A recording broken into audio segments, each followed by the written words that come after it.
mayoritas orang nggak bisa bertanya dengan tepat. Bukan nggak bisa yang mencari jawaban. apa gitu kan. Orang mencari jawaban tuh kayak misalnya, tolong cari market size-nya untuk bisnis ini. 8 out of 10 bisa beresin. Tapi kalau gua cari root cause analisisnya kenapa bisnis ini nggak grow, cuma 2 dari 10 yang bisa. Ternyata problemnya itu bukan mencari jawaban untuk orang Indonesia, tapi mencari pertanyaan.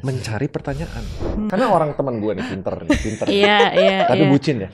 Bodohnya lebih bodoh daripada orang bodoh. Dalam sektor perbucinan pas ini. Dia lagi bucin. Pas dia dalam bucin. membuat keputusan apapun. Tentang kebucinan dia kebucinan atau semuanya? Semua. Oh. Money, gara-gara life, career, family. Karena lagi bucin. Lagi bucin. Kalau gue bikin keputusan. Semuanya buat pergi sama pacar gue deh. Gitu. Nah, tapi kalau itu hitungan cost benefitnya gimana? Iya, kan kalau bisa emang aja. tujuan dia emang pengen itu lebih benefitnya lebih besar buat dia.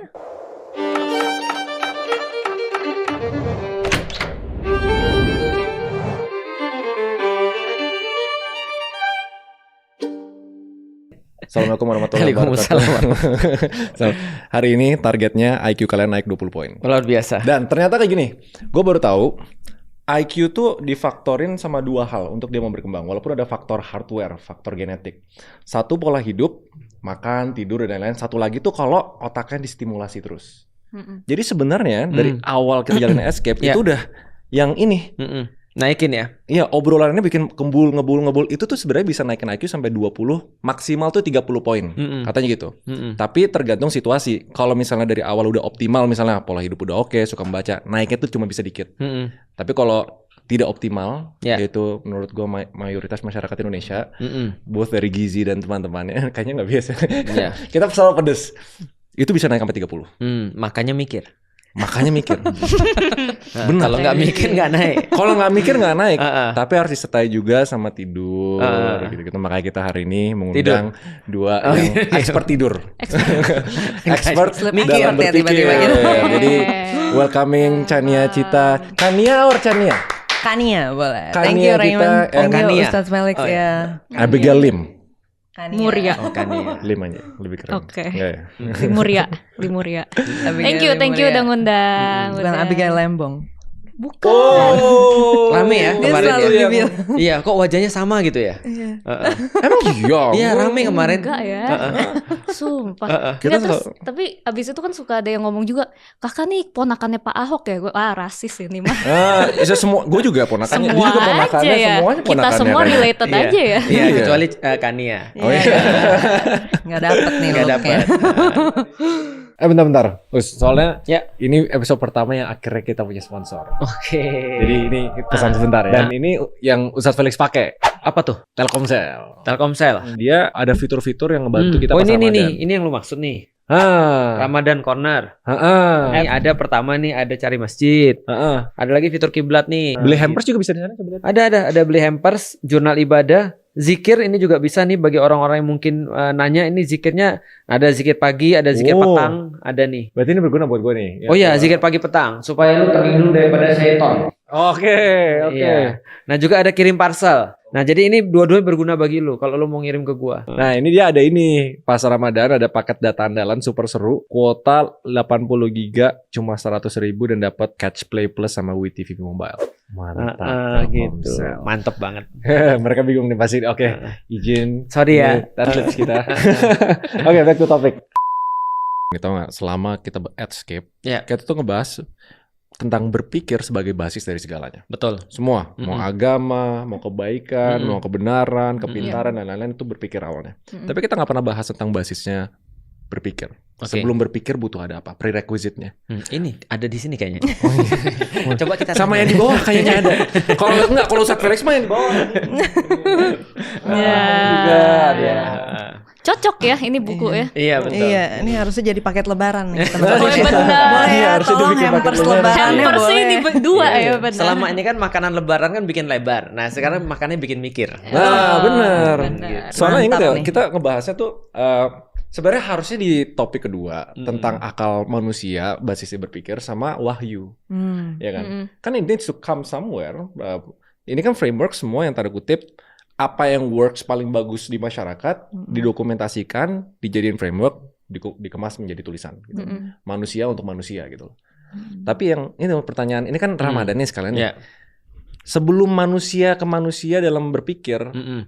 kalau Islam mengimani adalah wahyu. Ya. Bener kan? Ya. Mm-mm. How is it correlated? Langsung aja nggak usah ke episode 2. Nah itu yang merasa. Ini kan ada Ustadz Felix kan. Daripada kayak Ustadz Felix kayak seneng banget kalau nanya ada cewek di sini. Kan jarang kan? Enggak sih. Aku sebenarnya merasa senang bukan karena ada cewek, tapi aku membayangkan masa depan.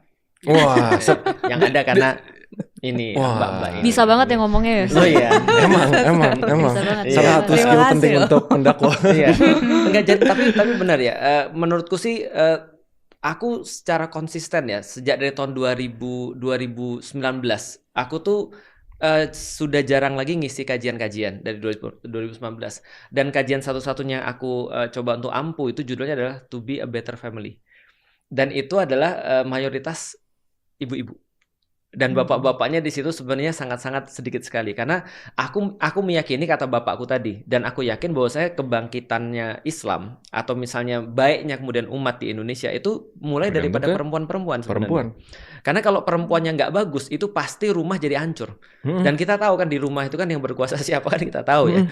Contoh misalnya kalau di rumahku nggak atau di rumah yang lain sih itu kalau istriku sudah nggak enak perasaannya ya itu semua di rumah harus jadi ikut nggak enak juga perasaannya.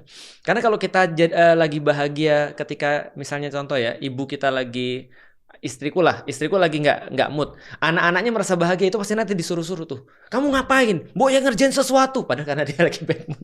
Berarti menjaga perasaan ibu dan memintarkan ibu itu lebih penting daripada bapak yang pintar kan gitu sebenarnya.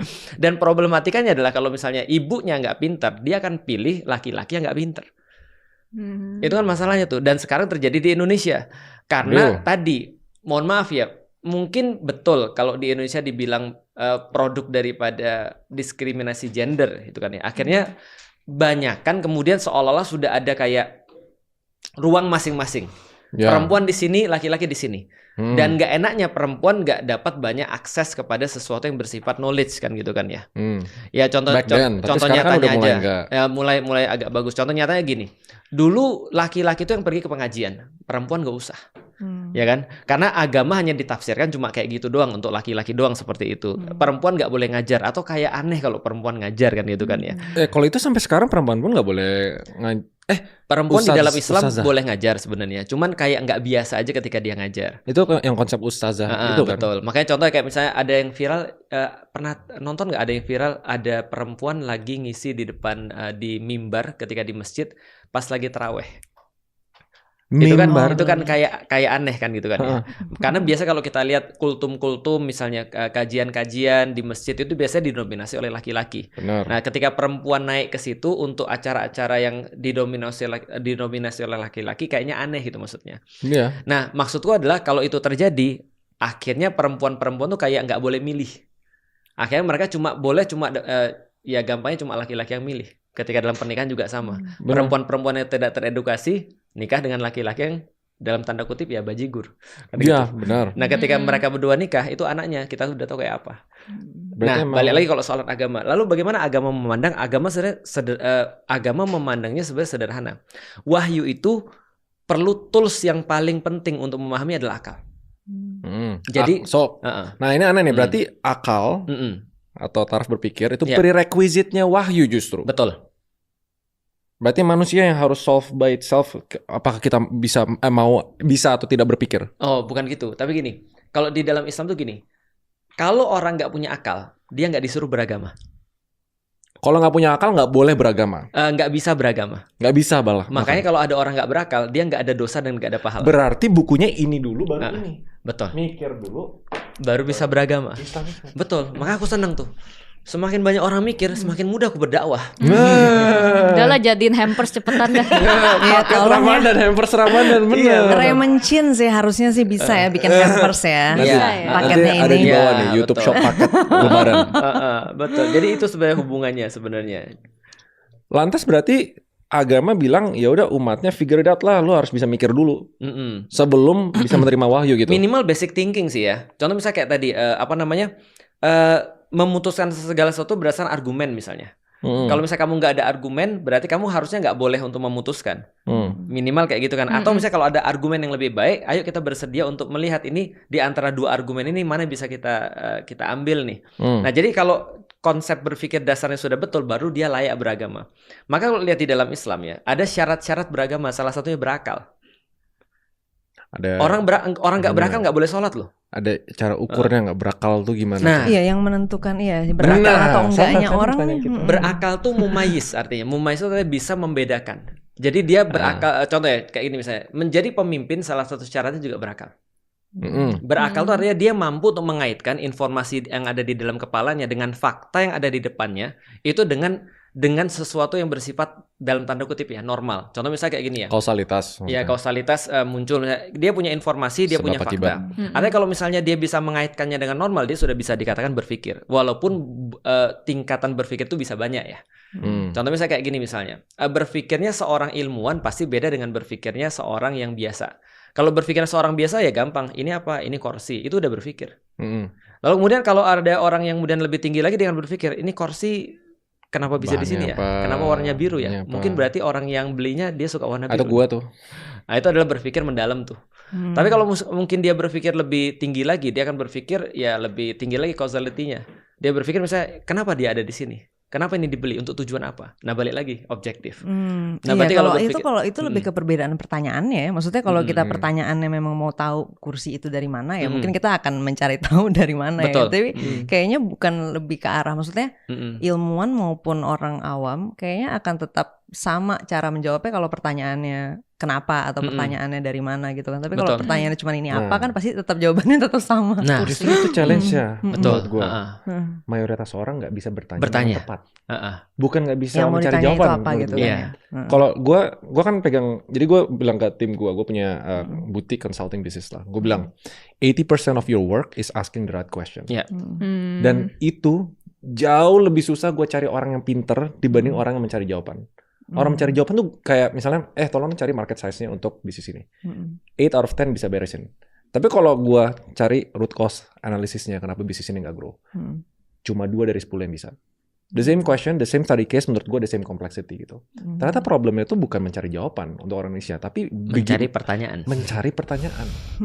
Apalagi pertanyaan yang kita tanya ke diri sendiri. Nah itu kan yang sebenarnya dan bahkan buat banyak orang tuh ini bisa dipertanyakan aja tuh bukan sesuatu yang possible. Betul. Itu tapi pemikiran ini menarik dogmatif. banget sih. Aku tuh jadi penasaran kalau misalnya anak kecil kan kalau di kita misalnya kita dalam proses perkembangan manusia banyak gitu nanya. Kan kita tahu kita kan tahu bahwa anak kecil belum bisa, misalnya tadi belum bisa berpikir gini pada umur tertentu, belum bisa berpikir gini, belum bisa. Berarti apa Ustadz itu ngeliatnya mereka harusnya nggak diajarin beragama gitu? Nah, di itu umur banget. itu. Jadi belum taksonomi. Enggak, jangan. Jadi di dalam Islam tuh penasaran nih, karena ini kayaknya cukup nggak umum ya. Maksudnya orang kayaknya kan cenderung ngelihatnya dari kalau bisa dari bayi udah dikasih tahu begini gitu kan. Dari bayi suruh ngafal Quran misalnya gitu. Atau suruh sholat duha pas SD gitu kan. Iya. Itu aku juga di SD pasti ada ujian sholat. Ya ada ujian sholat. Ada ujian sholat. Bisa. Pernah. Parah. Karena kalau bisa dia minta diajarin. Kita jangan jadi tempat penghakiman di sini. Iya betul. Tapi kita memang di sini suka judging. Jadi pertama gini, kalau kita bicara tentang anak-anak ya, di dalam Islam itu ada konsep akil balik namanya. Akil balik itu adalah kalau kita menjadi dewasa. Ukurannya sederhana. Akil itu artinya adalah dia akalnya sudah mulai berfungsi. Jadi artinya bukan berarti akal itu tidak berfungsi ketika kecil, tapi dia sudah mulai bisa membedakan. Artinya dia sudah mulai bisa menahan. Kalau kita mudahkan, akal tuh kayak rem. Jadi kalau remnya udah mulai bisa berfungsi, maka akalnya sudah akil sebenarnya. Contoh misalnya kayak gini ya. Aku pengen permen. Kalau anak kecil mau nggak mau terserah, aku pengen permen. Kalau nggak dikasih dia tantrum misalnya. Tapi kalau sudah satu titik dia bisa dikasih reasoning. Jangan sekarang ya, besok ya. Atau ibu belum punya uang ya. Kalau kamu mau beli ini nanti ya. Kalau enggak itu nggak baik. Nah itu udah reasoning, dia sudah akil. Kalau balik itu secara dewasa dia sudah bisa reproduktif. Jadi akil itu adalah secara mental, gitu ya, balik itu adalah secara reproduktif. Artinya kalau dia sudah bisa reproduktif berarti dia balik. Nah sekarang yang menjadi problem adalah banyak anak-anak di Indonesia balik tapi nggak akil.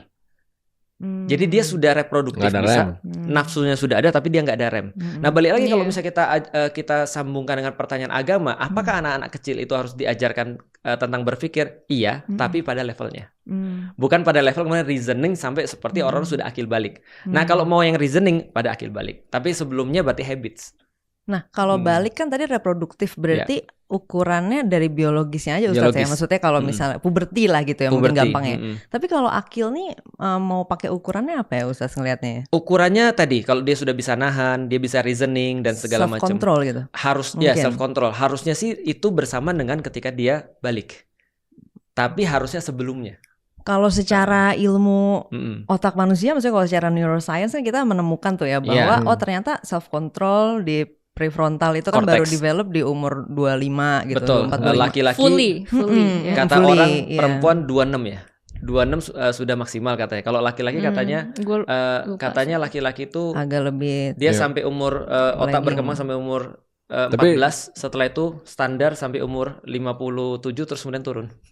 General neuroplasticity. Nggak tahu itu ya. Nggak terlalu Maksudnya tahu boys will be boys, padahal laki-laki nggak pintar-pintar. Ngejoke. Sorry. Kirain ini ada data baru. Bagaimana? Lo belum pernah dengar nih. Enggak kan? Kalau datanya laki-laki 28. 20-an kan? Iya, maksudnya perempuan mid 20s. Biasanya mid 20s. Tapi kenyataannya laki-laki nggak dewasa-dewasa kan? 14 standar sampai turun. Kata mama umur 30 tingkat 13. Iya, aku tuh mau nanya soal gini kan, pendidikan dasar ini kan dari SD sampai SMA itu kan belum sampai 20 ya. Betul. Jadi kita bisa bilang mungkin belum akil kali. Maksudnya belum sampai prefrontalnya ini ada gitu kan. Berarti Ustaz ngeliatnya kalau kan kita sekarang di kurikulum tuh maksudnya kayak aku dari kecil juga ya dari SD gitu kan, udah langsung diajarin satu agama gitu kan dengan wahyunya lah gitu ya, dengan wahyunya. Nah sedangkan tadi kan Ustaz sama Raymond juga kayaknya setuju ya bahwa ternyata harusnya akil dulu nih, maksudnya akalnya dulu, mikirin dulu, baru dikasih bisa mengolah wahyu lah gitu. Bertanya. Berarti Ustaz ngeliatnya harusnya gitu ya, berarti pendidikan bahkan dasar Imam harusnya Syafi'i yang dijadikan sebagai gitu rujukan orang-orang Indonesia bilang gini, kewajiban pertama orang-orang yang akil adalah mencari bukti bahwa Tuhan itu ada. Jadi mencari bahwa saya eksistensi Allah itu benar, itu harus dicari. Jadi dia nggak dapat taken for granted. Artinya seperti yang dikembangkan sama orang-orang di Indonesia ini ya memang problematik sih. Karena aku sering ngomong terbuka di mana-mana bahwasanya di Indonesia itu problematika paling besar adalah ketika agama ataupun pelajaran apapun diajarkannya bukan why tapi what and how. Jadi artinya mereka jadi tahu, mereka jadi ngerti, tapi mereka nggak mau karena mereka nggak punya why-nya. Nah, ini problematika orang Indonesia nih. Artinya kalau dikatakan lagi ya, emang terlalu berat nggak sih orang-orang di Indonesia belajar agama? Kita mengatakan iya juga. Bahkan kemarin kita juga sempat kritik sih. Contoh misalnya kayak gini, sekolah-sekolah yang mewajibkan sholat duha itu kita kritik. Oh Allah aja nggak mewajibkan sholat duha gitu maksudnya. Masa sekolah mewajibkan sholat duha kan itu? Lebih tinggi derajatnya. Iya lebih tinggi.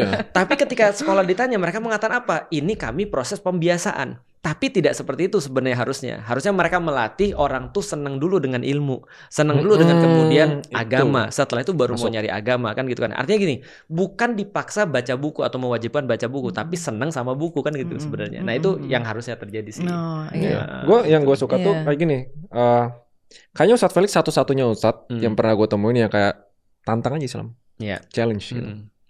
Kan gue, nah dari dulu tuh gue nggak pernah mau belajar agama karena gue takut ya itu ada norma-normanya tentang menantang dan mempertanyakan agama. Taunya Islam mutlak ikutin. Salah masuk neraka. Nah itu, makanya gue nggak pernah dan waktu itu nggak pernah ada interest buat belajar Islam itu sendiri. Akhirnya tantang aja gitu. Sampai yang gongnya tuh yang la ilaha illallah, there is no God selain Allah, there is no God dulu. Kayak justru emang flow-nya adalah patahin false belief dulu, apapun yang menghambat itu dibancorin semua, baru bisa masuk ide-ide baru gitu. Jadi kita menganggap kalau ada orang ateis itu udah setengah Islam. Ateis itu setengah Islam, gitu technically. Iya, karena udah there is no God gitu loh. Tinggal selain Allah. Nah, itunya. Nah, itu guyonannya sih sebenarnya. Iya. Ini dapat. Ngerti. Iya, tapi emang challenge-nya itu di Indonesia tuh again balik lagi ke kalau gua simpelnya, gua baru tahu phrase-nya tuh namanya dogmatif. Iya. Dogma, Dogma itu udah kayak mutlak iris wariris, mama udah bilang begini, keluarga itu. Lu udah kayak pakai kacamata kuda, lu nggak bisa ngelihat anything beyond that gitu kan. Kayak penjara yang paling parah kan penjara pikiran. Things yang bikin lu sendiri nggak bisa dan nggak mau ngelakuin hal-hal lain itu, nggak open mind gitu loh. Solusinya tuh apa? kalau kita harus brainstorm bareng-bareng yang mematahkan stigma bahwa masyarakat kita tuh dogmatis semuanya. Tadi ada di buku ini. Iya. Benar kayaknya. Iya, ini ada nih. Yang ini bukan jangan ngotot. Judul gedenya makanya mikir. Kita nulis Tuh, sesat pikir dan bias dalam pengambilan keputusan. Enggak, jawabannya sebenarnya judulnya. Judul ya. Ya, makanya mikir. Iya, ini nih. Benar. Pola pikir ilmiah. Oh iya, yang pede dan yang ngotot belum tentu benar. Nah, benar. Lu pede dan ngotot lagi. lu pede dan lu ngotot ya? Iya. Belum tentu kan belum tentu salah juga. Iya. Kalau Iya. pede ngotot tapi yang benar kan bisa. Lo kan juga. lu belum tentu salah kan, lu bisa jadi salah banget. Iya, itu Juga sering. bisa. Iya bisa. Sering kok. Benar. Dan sekarang to the point gue tuh seneng. Justru gue makin seneng. Only since a year ago gue makin seneng kalau dilihat bodoh, dilihat nggak ngerti, dan dilihat sok tahu. Satu, leverage bahwa gue di underestimate. Kedua, ternyata ini kayak internal locus of control ya. Ternyata itu tuh kayak namanya cognitive reframing lah. Ngubah cara gue approach sebuah informasi atau knowledge dan gue nyerapnya lebih cepat gitu. Pragmatisnya gitu caranya. Kenapa? Makanya gue suka ngelakuin hal-hal yang kelihatannya nggak make sense untuk orang lain gitu. Justru gue senang dibilang bodoh. Gue senang dibilang nggak ngerti. Karena komen-komen di Escape ini tuh kayak Raymond persona baru. Yang mereka lihat selama 4 tahun lalu Raymond serius, tahu semuanya gitu. Kok Raymond kayak goblok di sini? Kok Raymond kayak banyak nanya gitu. Justru gue lebih seneng model kayak gitu. Gimana cara bikin orang seneng kayak gitu? Kalau gini nih, kalau kita tanya langsung realnya ya. Kalau Abi nih misalnya, ada nggak yang paling parah yang menurut Abi nih menantang atau kayak nggak setuju pada sesuatu yang sudah lama terjadi dogmatif misalnya di Indonesia? Apa sih yang selama ini ada nggak yang pernah masing-masing dilawan? pilih satu deh. Yang Maksudnya paling dogma. yang paling Mungkin berat atau dogma paling, yang dulu yang paling udah besar dilawan di tertanam Indonesia. banget gitu. Yang selama ini aktivitasnya kan kayak gitu kan. Yang paling apa gitu yang paling besar tuh yang dilawan? Terus lo ternyata menemukan kayak men-challenge itu lah gitu. Oh, Satu kepercayaan Atau di apa yang paling Indonesia. menyebalkan di Indonesia yang harus Paling diubah gitu misalnya? Oh, atas menyebar. Misalnya banyak ya bentar. Banyak ya, itu bisa bagus. apapun, bisa politik, ras, agama. Iya. Tapi Sosial. jangan khawatir ngomong kalau memang itu Islam, ngomongin aja. Karena misalnya contoh umat Islam ya, bukan Islamnya, umat Islam misalnya. Kita juga sering kritik umat Islam kok sebenarnya. Iya, kita selalu kerjanya kritik Iya umat kalau Islam. Ustadz Felix yang nggak kritik nggak apa-apa Makanya ya. kan Kalau waktu itu gue kena penistaan. ini nih 2 tahun lagi kena dia. Dari gue yang ngomong nih nanti dari Iya. apa ya? Iya, jangan mereka ngomong sih. Apa ya kayak pasrah ya. Pasrah, konsep Nah, pasrah. Konsep like. pasrah yang dimana kayak dan ini semua agama menurut Iya, betul. gua gitu ya. Nanti Biarkan Tuhan Tuhan bales. yang bales gitu, pasrah, biarkan Tuhan yang bales. Jadi nggak ada agensinya, ikhlas saja Oke, menerima. nanti di surga ada balasan. Iya, nah itu semua tuh menurut gua destruktif banget karena pertama nggak ngambil tanggung jawab Oke. untuk action kita. Kayak misalnya walaupun apa ya ada banyak hal tuh yang sebenarnya kan kita misalnya dibilang oh ini musibah gitu, kita Oke. harus ikhlas, harus sabar, pasrah gitu. Tapi kan mungkin ada dong action kita, kepercayaan kita, value kita yang bikin kita masuk ke dalam musibah ini gitu. Dan kalau misalnya kita udah masuk dan kita nggak suka dan itu nggak produktif, kita punya agensi untuk keluar dan memitigasi dan mencari solusi gitu. Betul. Bukannya Do something hanya pasrah. Nah ini nih implikasinya banyak banget menurut gua. Buat orang malas. Iya orang malas, habis itu kayak orang yang Menyalahkan keadaan. memutuskan untuk tinggal dalam hubungan yang toksik atau orang yang akhirnya gak mau partisipasi sama politik, menurut mereka pasrah aja, yang penting nanti biarkan Tuhan yang memilih pemimpinnya, kok siapapun yang dipilih itu pasti itu, atau misalnya kayak ya kita emangnya bisa apa sih, ini kan di luar kendali kita apa segala gitu. Ignorance berarti ya.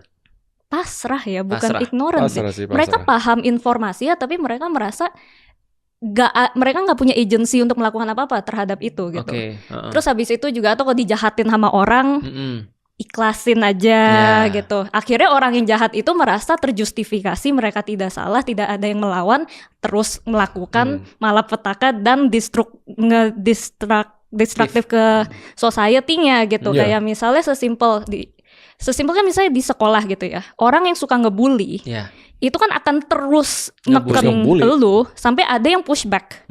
Gitu kan. Nah ini kan diajarin pasrah, ikhlas, nggak usah itu, akhirnya nggak ada yang nge-pushback gitu. Atau misalnya di keluarga, di environment keluarga, ketika kita membiarkan sebuah kultur di mana yang teriak paling kenceng, yang nge-gaslight paling jago, Paling benar. dan yang dan yang paling senior itu yang menang. Itu kan kita bikin kultur yang sangat toksik, bukan yang salah yang minta maaf. Tapi yang dapat permintaan maaf adalah yang lebih senior, yang teriak paling kenceng, yang gebrak meja paling kenceng, dan yang apa lagi tuh. Nah itu kan sebenarnya, tapi akhirnya ya kita harus nerima, harus ikhlas, harus pasrah gitu. Wah itu destruktif banget menurut gua. Dan ini abis itu diatribusi ya emang kulturnya seperti ini, emang keluarganya seperti ini, memang negara seperti ini. Padahal ya kita sebagai manusia individu nggak pernah ambil action untuk coba pushback, untuk coba cari solusi, dan untuk coba mitigasi hal itu supaya jangan terjadi lagi. Mewajarkan kesalahan berarti ya? Iya, mewajarkan, tapi bukan karena kita menemukan rasional yang ini wajar nih soalnya masuk akal, tapi karena out of weakness, bukan out of strength lah gitu. Gue sambungin aja langsung. Faktor paling gedenya gara-gara agama. Ya, itu kata dia sih. Menurut gue nggak selalu itu ada, cuman menurut gue beyond that itu tuh karena pertama norma ya, kayak di ketimuran kultur ya, kayak misalnya nggak boleh durhaka sama orang tua, yang kayak gitu-gitulah. Itu malin kundang. Iya, terus abis itu yang bos atau yang jabatannya lebih tinggi harus dihormati, asal bos senang gitu ya. Itu kan lebih ke norma, nggak dari agama menurut gue. Terus abis itu juga yang ketiga, kebanyakan orang nggak kuat aja sih. Itu kan weakness, insecurity. Kan nggak semua orang tuh untuk bisa kita ambil tanggung jawab, untuk kita mau melawan, kalau kita diituin kan perlu keberanian, mental strength. Dan itu emang nggak semua orang punya sih menurut gue. Jadi ada kombinasi. Berarti pasrah kalau Kania? Aduh, banyak lagi nih. Banyak. Kayaknya perempuan susah deh kalau nggak cuma satu, banyak berarti. Ya, makanya sampai jadi satu buku. Benar ya. Mungkin pertama ini dulu kali ya, salah satu dulu. Nanti kalau sempat coba ya 2 atau 3. Tapi yang pertama tuh bukan cuma mengutamakan, tapi yang penting niatnya gitu. Kayaknya ini terlalu banget nih. Ya, yang penting niatnya gitu. Jadi orang tuh ngelakuin suatu kesalahan fatal aja, dia bisa nggak ngerasa salah karena niatnya nggak gitu. Dan ini destruktif banget sebenarnya nih nilai ini, dan kayaknya ketanam banget ya, karena aku lumayan sering banget gitu mengalami orang kok gini banget ya tentang niat ya gitu. Kayak cowok biasanya kayak gitu ya. Iya. Setuju. Kalau di aku mungkin kayaknya gendernya nggak relevan deh, kayaknya semua manusia aja.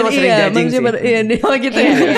Kayak banyak yang berhenti di niatnya gimana gitu. Jadi ya niatnya baik, yang penting niatnya baik. Pertamanya mengalami kayak realisasi ini tuh ada nilai kayak gini tuh waktu kuliah. Jadi biasalah Kania dengan kesotoyan dan itu masih muda ya, semester 2. Mau cerewetin tentang segala hal. Protes apa waktu itu Kania? Jujur sebenarnya rada nggak penting, tapi aduh gimana nih, sebutin aja ya. Karena udah ingat ya, ini Kania umur masih kecil. Umur 19 tahun. Protesin maaf-maafan lebaran. Oke. Harusnya maaf-maafannya pas Ramadan bukan lebaran gitu. Iya. Itu ya. Mungkin ada kritik itu berarti kayak pas lebaran enggak usah maaf-maafan lah. Bukan. Jadi aku protesinnya bukan gara-gara maafan ya. Maaf in itself ya enggak ada masalah apa. Cuman aku tuh waktu itu again Kania sotoy dan Kania cerewet.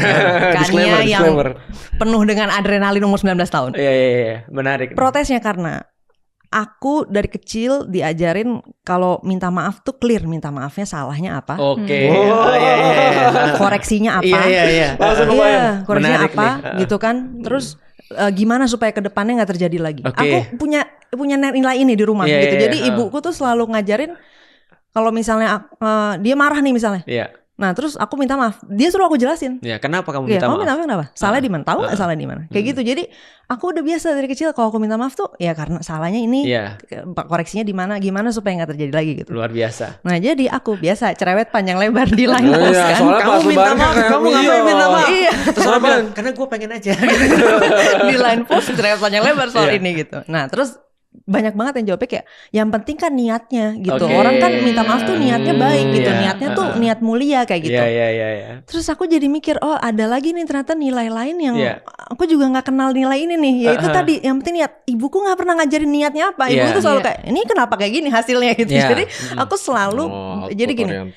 kenapa Kania yang kemudian menemukan bahwa maksudnya kalau aku menemukan scientific thinking nih useful banget gitu ya, berguna nih untuk kehidupan gitu, karena aku terbiasa membaca konsekuensi gitu. Jadi nggak bisa niat doang nih maunya A nyampe ke A nggak gitu, udah biasa mempertanyakan itu gitu. Kalau kita mau ke A harus ngapain gitu. Misalnya kalau kita mau air jadi membeku gitu kan, masukin freezer apa direbus di panci kan, masukin freezer gitu. Jadi kebiasa membaca kalau kita maunya ke sini, niatnya ke sini, apa yang harus dilakuin nih. Nah kalau yang kita lakuin ini ternyata malah bukan ke sini, malah sebaliknya, itu aku akan tanggung jawab. Oh berarti saya salah baca petanya nih gitu. Berarti akannya salah nih baca rantai konsekuensinya kayak gitu. Nah sedangkan kalau orang udah kebiasa cuman berhenti di niatnya apa, maksudnya ya saya niatnya mulia loh, tapi kan dilihat dong realitasnya hasilnya mulia nggak gitu kan, konsekuensinya kan. Harusnya kan kita lihat dong ya kan, dari niat baik ini loh bener nggak nih hasilnya niat baik gitu kan. Kayak misalnya ya orang tua nggak mungkin lah mau yang buruk buat anak. Iya memang ya, maksudnya kalau dari niat mungkin ya kan loh, tapi hasilnya buruk gitu kan, harus dilihat kan, berarti kan salah nih mungkin gitu. Kadang-kadang misal kalau anak kecil ya, balita, kadang-kadang kan mungkin ada mertua neneknya gitu ya, ibunya punya ide-ide ya, anaknya harus makan apa, harus begini. Nah nanti ketika dilihat ternyata hasilnya nggak kesini, nggak peduli gitu. Ya kan kita kan niatnya pasti baik. Iya niat pasti baik bang gitu. Betul. Mohon maaf ya, maksudnya saya juga paham ya gitu. Kita sayang sama cucu, sayang sama anak, niatnya baik gitu. Cuman kan harus punya kesadaran niat ini konsekuensi. Iya, niat nggak cukup, nyampe nggak konsekuensinya yang dimaksud kayak gitu loh. Kayak kemarin sih ada yang bilang niat juga, itu yang nyiram novel Baswedan itu. Niatnya saya nyiramnya di kaki. Tapi kenanya kan di wajah kan. Terus Bintang Emon bilang, emang jalannya handstand. Itu salah satu niat ya contohnya. Contoh. Jadi contoh itu ya kan. Jadi pertunjukan loh itu mensrea tuh. Mensrea. Panji kan mensrea kan. Artinya kan niat buruk kan? Iya, niat buruk. Bahwasanya orang berlindung di balik niat. Berarti harusnya gimana, Mbak? Kita jadi kadang-kadang tuh kita jadi punya penekanan yang terlalu ekstrim di niat. Nah, sedangkan kita lupa di konsekuensi, dan akhirnya menurutku kita juga kadang-kadang ngelihat sumber masalah jadi nggak tepat nih gitu. Karena kita mikirnya sumber masalahnya niat gitu. Kadang-kadang kita mikirnya oh ini orang gara-gara jahat nih gitu. Kita bahas juga di buku ini gitu. Kadang-kadang tuh enggak, sebenarnya banyak banget dampak buruk dan kerugian itu bukan datang dari orang mau jahat gitu. Ya kayak tadi misalnya kita nggak ada niat buruk nih ke anak atau ke cucu atau ke sepupu apa, tapi nasihat kita nih kita nggak lihat konsekuensinya apa secara di faktanya benerannya kayak gimana. Ternyata faktanya itu sebenarnya buruk gitu. Nah tapi dampak buruk itu nggak ke-track lagi kan, karena kita cuma berhentinya di niat tadi gitu. Jadi kadang-kadang aku ngelihat kita tuh kurang aware dengan masalah kesalahan dalam melihat konsekuensi dibandingkan dengan masalah yang datang dari niat jahat gitu. Jadi kadang-kadang kita ngelihatnya tuh cuman ketika niatnya jahat. Jadi misalnya orang mau merampok, kita tahu itu masalah nih karena orang itu mau merampok, tapi kita nggak ngitung kerugian-kerugian lain yang terjadi gara-gara orang sebenarnya niatnya nggak gitu, tapi terjadinya gitu. Karena inkompetensi sama kebodohan. Inkompetensi itu terjadi atau berusaha. Kesalahpahaman Niat juga itu sama. tadi. Itu niatnya pengen memfasilitasi anak-anak muda untuk bisa berkarya lebih lanjut di dunia politik. Yang mana ini? Yang ada paman kepancing sih. Yang ada pamannya itu. Oh iya. Itu niatnya baik tuh. Niatnya baik. Tapi hasilnya baik niatnya. Enggak, itu kan contoh niat kan. Maksudnya kan tiba-tiba jadi tapi karena ini values. Dia berkembang kepada problematika kayak gini. Berkembang pada problematika perkataan omong kosong, tau gak sih? Jadi contoh ya, ada orang yang berkata gini, niat saya tuh baik. Omong saja maksudnya. Omong kosong. Jadi kayak gini misalnya. Contoh ketika diputuskan misalnya dulunya usianya segini misalnya. Lalu kemudian turun jadi usia segini misalnya. Lalu ketika dimintai klarifikasi, dia bilang apa? Ini untuk memfasilitasi anak-anak muda agar bisa berkarya di dunia politik gitu kan ya. Ini ada semua orang bisa untuk daftar kok gitu kan ya. Kita semua tahu itu omong kosong sebenarnya. Karena sebenarnya dia cuma fasilitasi satu orang aja sih sebenarnya. Niatnya baik anaknya kan. Makanya kan kemarin kata Bintang Emon, lu inget gak? Kita nggak bisa kompetisi niat baik sama pemerintah. Niatnya karena baik, semua pemerintah tuh niatnya pasti baik. Masalahnya adalah bukan hanya niat baik. Itu maksudnya baik juga baik kan untuk siapa. Kan itu kan kalau itu bisa jadi niatnya memang. Ya karena kalau bapak yang baik ya pasti mikirin keluarganya lah. Karena kalau dipikir secara filosofis ya, semua orang, even orang paling jahat di dunia itu niatnya baik. Belum tentu sih, Ren. Baik. Thanos misalnya. Misalnya Thanos Saya harus nih. nggak setuju. Ya Thanos mungkin, tapi kan yang lain banyak Coba, penjahat lain contoh. mungkin Bener, enggak. tapi gue paham maksud lu sih. Semuanya niatnya baik. Jarang Baik orang siapa, ngelakuin baik kejahatan itu untuk kejahatan itu sendiri, Iya. tapi Oh. dia mau ngejar sesuatu yang baik untuk Sesuatu yang definisi baik. dia, Oh. tapi dia keliru gitu. Tapi aku juga paham karena ada memang orang-orang Tapi yang emang pure ada. evil. Iya, iya. Pure evil Tapi memang. orang yang jumlahnya pure dikit evil, sekali sih menurut ini gue. sama kayak reverse-nya misalnya Mother Teresa. Gue debatin kayak gini. Dia orang baik beneran enggak? Kalau dia enggak happy sama apa yang dilakuin dan ngefeed egonya atau enggak personal happiness-nya, dia pasti enggak ngelakuin itu. It's human nature. Lu enggak mungkin ngebantu Iya orang pasti kalau nyari misalnya self interest. ada Itu ada juga self-interest-nya tuh kan? di buku. Oh, ada juga. Oh, ada. Ada juga. Ada. Kok nggak jualan yang ini? Iya. Ada apa? Yang penting mikir dulu. Oh iya benar, mikir dulu. Kan makanya mikir. Sama Thanos juga kayak gitu bilangnya for the greater good. Ya kan? Niatnya baik. Gak ada niat buruk berarti. Simpelnya kayak gitu. Berarti gak ada niat buruk di dunia ini. Ya baik buruk kan lagi-lagi Iya, kan untuk bisa siapa. aja misalnya Raymond dulu punya mantan yang dia dendam, terus dia akhirnya punya niat buruk untuk Balas mantan dendam, itu kan iya, bisa balas iya. dendam, Iya. bisa aja. Hmm, Jadi bisa. niat buruk sebenarnya Itu bisa niat aja. baik. Oh, itu Untuk niat mental health gua. Oh, Iya, tapi buruk bagi dia. Benar, exactly. Iya, Nah, makanya nah itu kan kayak kita sebenarnya di sini kan ada matriksnya juga ya, ngebedain antara orang jahat sama bodoh nih. Bedanya itu yang jahat itu dia menguntungkan dirinya tapi ngerugiin orang lain. Oke. Orang bodoh tuh ngerugiin dirinya, ngerugiin orang lain. Oke. karena Nah, biasanya datangnya makanya dari mikir. Berarti- nggak tahu konsekuensi, Iya. gitu, nggak tahu atau salah tahu. Berarti ya, orang gitu. bodoh itu lebih berdosa daripada orang jahat Benar. sebenarnya. Kalau dari utilitarian itu sangat lebih destruktif. tapi Iya, bahkan di bener agama sih, pun kayak bener gitu. sih. Benefitnya nggak ada. Di agama pun kayak gitu kan? Di agama sama. Agama pun kayak Nah. gitu. Di dalam agama Orang orang bodoh bodoh lebih berbahaya daripada orang jahat. Gitu. Dan kalau misalnya percaya kayak segala sesuatunya asal niatnya baik, itu kan artinya sangat destruktif karena ternyata orang yang dengan niat baik tapi akalnya ngaco bisa sama destruktif atau bahkan lebih Lebih destruktif dari destruktif. orang yang jahat Ya. gitu. Dan ini banyak yang nggak ngeh gitu, yang nggak sadar. Kenapa makanya inkompetensi, kebodohan itu tuh ya sebenarnya harus diperbaiki Iya. karena ini sangat destruktif. Orang bilang gini, orang jahat itu lebih mudah diubah daripada orang bodoh. Karena kalau orang jahat, dia sebenarnya sudah punya bahannya. Iya. Dia Dia udah mikir mikir. ya. Bisa mikir Iya, ya. iya. Tapi orang bodoh itu kita harus kerja 2 kali. Iya Bro. benar. Nah makanya lebih bahaya orang bodoh daripada Kalau orang jahat tinggal diyakinin gini-gini. Kalau skemanya gini lo untung juga kok. Udah dia bisa mikirnya betul. gitu. Iya. Masalahnya kalau Kalau dia udah nggak tahu apa yang Ada yang lebih susah lagi. Siapa? Orang bucin.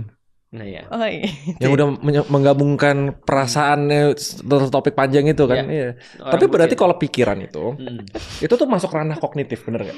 Kognitif. Berarti IQ gitu loh. Ya IQ pasti berkontribusi untuk berpikir ya. Nah, Tapi nah, bukan kenapa berarti nih maksudnya? bukan berarti ada dikotomi sama emosi juga gitu, kayak itu ada hubungannya juga kan. Ya, ini dengan Raymond mau ke arah mana? Mau bahas gitu. emosi. Iya. Oh, Iya, gimana gue- maksudnya? Karena pas Berarti pada- tebakan gue tentang bener ya, kebucinan tebakan gue kan, bener ya? tentang kebucinan kan. Karena orang teman gue nih pinter. Iya, iya. Tapi iya. bucin ya. Bodohnya lebih bodoh daripada orang bodoh. menurut Iya. gue. Dalam sektor perbucinan Pas ini dia lagi bucin. Pas dia Dalam bucin. membuat keputusan apapun. tentang kebucinanan Bukan, dia pembucinan atau semuanya? ini, semua. Oh. Money, Gara-gara life, ini. career, family, Kenapa? dan berkaitan. lain-lain. Karena lagi bucin. Iya. lagi Kan lagi bucin, lagunya bikin gue tinggalin keputusan. semuanya buat pergi sama Iya. pacar gue deh. Gitu, Mm-mm. misalnya.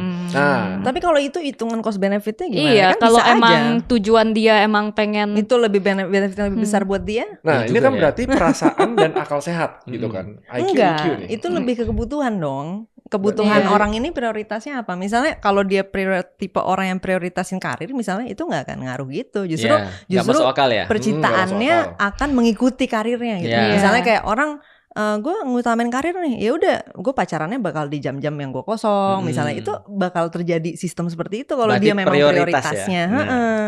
Karena gue tahu jawabannya kenapa Iya, gini. gimana, Karena ini gimana? dari perspektif cewek kayaknya. Oke, gimana? Karena Nah. cowok kalau bucin itu nggak rasional. untuk maksudnya- elu, tapi kan Bukan, cowok bukan. tipenya macam-macam, nggak cuma Bukan. elu. Cowok kan tipenya macam-macam, nggak cuma modelan elu. Ada mungkin cowok Jadi gue lah, Iya. ada mungkin ini ada udah ketularan jajing nih. Gua sebagai cowok yang bucin, ya gimana gitu? populasi cowok bucin sepertinya ada buktinya salah satunya teman elu gitu kan, yang dimana dia emang gue misalnya mungkin ya ini tebakan gue pengen bahagia di hidup, yang bikin gue bahagia kebucinan gue meni cewek, yang lainnya udah jadi fana untuk gue, ya udah gue tinggalin gitu dia. Nah itu bisa dijustifikasi nggak? Bisa. Soalnya itu bikin dia seneng. Iya, ini karena goal utamanya kan happiness dia. Subtitle buku ini tuh kan untuk kebahagiaan. Dan itu kan subjektif ke setiap orang. Soalnya kalau ini end goalnya kebahagiaan. Berarti ada orang yang bahagia dengan harta, ada orang bahagia dengan cintanya. Dan itu nggak salah. Kalau dia mengorbankan hartanya untuk cintanya, kalau itu yang bikin dia bahagia. Yang penting dia punya argumen. Iya. Benar. Tapi masalahnya gini, orang yang tanda kutip drown by emotion, itu kemampuan kognitifnya tiba-tiba minus. Kalau untuk jatuh cinta, kalau secara neuroscience-nya memang kan itu ya, maksudnya membanjiri otak dengan hormon tertentu sehingga frontal lobe akan berkurang, memang rasionalitas akan berkurang. Nah, tapi kan balik lagi nih, kita mau mengikuti atau mau mengontrol itu sebenarnya pilihan lagi sih gitu ya. Itu akal. Sama kayak inilah kalau kita lagi puasa, kita punya desire dari dalam biologisnya haus misalnya. Tapi kan kita punya pilihan sebenarnya ya buat kontrol mau gimana. Jadi itu kembali ke pilihan, tapi pada akhirnya kalau dari aku sendiri, aku nggak bisa memberikan judgement objektif universal untuk bilang, oh ini yang salah nih gitu, nggak bisa, karena itu udah di ranah preferensi nih gitu ya. Maksudnya ini dia preferensinya mau mengutamakan apa. Nah yang penting adalah awareness soal apa yang kita butuhkan atau apa yang kita cari dalam hidup kita gitu. Karena kadang-kadang yang terjadi kalau kita nggak punya awareness ini di awal, nah terus kita asal go with the flow. Ketika hal-hal seperti ini terjadi, kita bisa mengorbankan sesuatu yang sebenarnya bernilai besar buat kita, tapi kita nggak ngeh aja selama ini gitu. Jadi yang lebih penting tuh emang self awareness-nya dulu. Jadi aware dulu bahwa oh sebenarnya yang bikin saya happy tuh ini. Sebenarnya kalau kayak gini bakal suffering, bakal menderita atau bakal nggak tercukupi kebutuhannya. Nah ini harus ada awareness. Jangan sampai gara-gara bucin misalnya, oh saya punya tanggungan gitu kan. Aku generasi sandwich ya. Punya tanggungan ibu, punya tanggungan adik. Terus gara-gara bucin kerjaan hancur kelabakan, akhirnya kuliah adik nggak kebayar. Habis itu kelilit pinjol. Nah itu bodoh. Itu yang bodoh maksudnya. Tapi kalau dia memang manage sesuai dengan kebutuhan dia, ya aku nggak bisa judge bahwa kebutuhan dia salah dong gitu. Awareness ini berarti yang penting. Soalnya berarti gini, kemarin tuh quote-nya apa yang cogito ergo sum. Dubito. Enggak, sebelum. Kan cogito ergo sum. Sebelumnya ada tapi dubitonya. Sebelumnya ada dubito ergo cogito. Cogito ya. Jadi kan sebenarnya emang awareness dan lain-lain itu menjalar ke satu nih ujung-ujungnya. Untuk bisa berpikir harus bisa bertanya. Harus bisa mempertanyakan doubt itu apa ya kalau di keraguan kebimbangan gitu. Jadi di dalam Islam itu pertanyaan termasuk bagian berpikir. Termasuk bagian berpikir atau aktivitas sebelum berpikir. Termasuk bagian berpikir. Berarti masuk satu ranah berpikir. Iya, jadi itu akan mengencourage orang untuk berpikir. Soalnya gini, coba deh, menurut teman-teman di sini yang bukan yang biasa kita cowok-cowok, audiens gue 70% cowok, dia 70% cewek. Surprisingly. Kania 80% cowok. Gitu. Gue 50-50. Balance. 80% cowok. Berarti dia mengajar cowok-cowok, aku mengajar cewek-cewek. Ya, kita kan balance ya. Coba deh, skeptisisme itu baik atau buruk menurut kalian? Kalau aku sih ngeliatnya baik, bahkan ada di sini baik, jadi harusnya baik. Sudah ditulis, I'm promoting ya, we're promoting. Nah, habis itu sinisisme baik atau buruk? Tergantung definisi kalau itu. Ebi nggak tahu. Iya, lu definisi apa dulu sih? Gue takutnya gue ada definisi, lu ada definisi nggak ketemu nih. Itu termasuk bagian proses berpikir. Iya, bagus bertanya. Model berpikir harus sama dulu. Persetan semuanya. Tapi tetap nalar. Sinisisme. Persetan semua berarti nggak peduli dong. Diogonius. Semuanya nggak peduli nggak sih? Persetan semua tuh artinya kayak melawan status quo selalu kayak kontrarian. Iya, kontrarian. Gitu. Oh, lu maksudnya lu. Nanya gitu. Oh, kontrarian kalau dari gue itu bukan sinis sih. Iya, tapi oke, gue kalau definisi kalau dengan pengertian jadi selalu itu menantang. Enggak tergantung konteks. Nggak bisa gitu. baik. Kalau dalam metode ilmiah cynical itu wajib. Skeptis itu wajib. Cynical itu cynical juga bisa wajib. Tapi kalau misalnya lu kontrarian dalam segala hal to a point sampai lagi kita makan-makan hangout lu. Ini kenapa begini? Ini begini terus lu jadi nyebelin. Dalam konteks itu ada di bab terakhir. Dalam konteks persahabatan ya itu bad gitu. Lu akan ditinggal. Dia bisa melawan tujuan lu sendiri gitu. Tergantung objektif. Dan konteksnya gimana? Semua pola berpikirnya tuh harus bisa play with each other. Contohnya 2 itu dengan rasionalitas. Masuk akal nggak nih, logis. Habis itu pragmatis, bermanfaat nggak gitu. Toh kalau misalnya orang yang terlalu steering ke satu model berpikir dan ekstrim di sana, itu yang salah menurut gua. Cuma kenapa balik lagi kan bagus dan tidak bagus nih. Karena situasi Indonesia kayak begini nih sekarang, menurut gua very dogmatif. Padahal kalau ngomong jenius ya 2% straight dogmatisnya cuma 2%. I think kalau mayoritas Indonesia itu bisa hampir semuanya. Caranya adalah nge-counter dengan ekstrim kalau gua. Sekalian skeptisisme sama sinisme. Nah ini menurut gua kalau goalnya itu strategi yang mungkin bisa diuji ya. Efektif atau enggak, pertanyaannya bukan baik atau buruk kan. Nah, bagus. Batman soalnya dia. Ras Al Ghul. Enggak, gua enggak. Kan nonton DC. Gua jahat jadi Ras Al Ghul. Tahu, cuman gua enggak ngikutin apa gimana. Jadi Batman gurunya tuh Ras Al Ghul tapi jahat. Tapi jahat. Tapi kalau gue mungkin bakal nyaranin gini ya, kayak kontrarian atau tadi men-challenge sesuatu iya, tapi pada saat yang bersamaan mungkin paralel gitu ya sekalian membangun juga kemampuan berpikir dasarnya gitu, kayak dalam melakukan berlogika ya, bermatematika misalnya, karena aku jujur banyak menemukan kadang-kadang maksudnya kritik gitu ya terhadap suatu kebijakan, suatu sistem itu matematika dasarnya nih agak nggak main. Skip ya berarti ya. Skip, betul. Nah jadi maksudnya gini, kontranya spirit untuk men-challenge itu bagus, itu boleh dijalanin gitu kan untuk men-challenge culture yang dogmatif, tapi kompetensinya juga jalan gitu. Jadi kalau aku selalu ngeliat, misalnya kalau dalam konteks demokrasi lah ya, kebebasannya dibangun gitu kan, kebebasan bersuara, berbicara, berpartisipasi, tapi kompetensi untuk berpartisipasinya juga harus dibangun. Kualitas partisipasinya gitu itu sih. Itu linear atau paralel? Harusnya paralel sih, barengan. Nah, kontrarian ya. Ada 4 fase. Apapun itu ya. Kesadaran, kemauan, kemampuan, baru kebijaksanaan. Gitu. Contohnya yang sering terjadi di Indonesia, tanpa kesadaran langsung dipaksa kemauan. Itu sering, misalnya dipaksa, oh yaudah ajarin ini, tapi belum ada kesadaran sama kemauan. Gitu. Belum ada. Yang terjadi adalah pas dipaksa mampu, ada misinterpretasi, ada mispersepsi, ada justru apa yang seharusnya bagus jadi jelek. Analoginya kayak ekstremis agama atau apa gitu loh. Kalau gua berpegang teguh, separalel-paralelnya harus tetap linear. Oh, maksudnya kayak, ada bagian yang tetap linear gitu ya. Pas dia lagi di fase kesadaran sama kemauan, let's not force them to learn something, kemampuan itu tanpa yang dia nggak mau gitu loh. Atau nggak beats the purpose gitu. Kalau gue linear.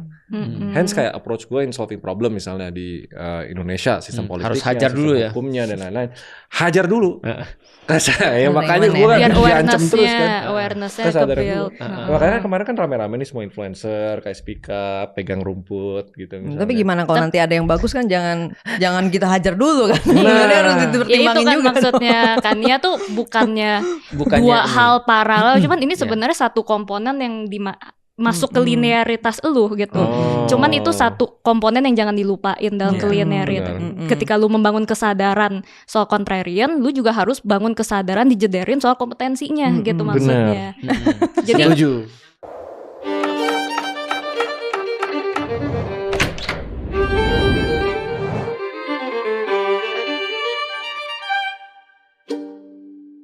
Mayoritas orang nggak bisa bertanya dengan tepat. Bukan nggak bisa yang mencari jawaban. Apa, gitu Orang mencari jawaban tuh kayak misalnya, tolong cari market size-nya untuk bisnis ini. 8 out of 10 bisa beresin. Tapi kalau gua cari root cause analisisnya, kenapa bisnis ini nggak grow, cuma 2 dari 10 yang bisa. Ternyata problemnya itu bukan mencari jawaban untuk orang Indonesia, tapi mencari pertanyaan. Karena orang teman gue nih pinter. Iya. Tapi bucin ya. Bodohnya lebih bodoh daripada orang bodoh. Dalam sektor perbucinan pas ini. Pas dia lagi bucin. Pas dia dalam membuat keputusan apapun. Tentang kebucinan dia atau semuanya? Semua. Oh.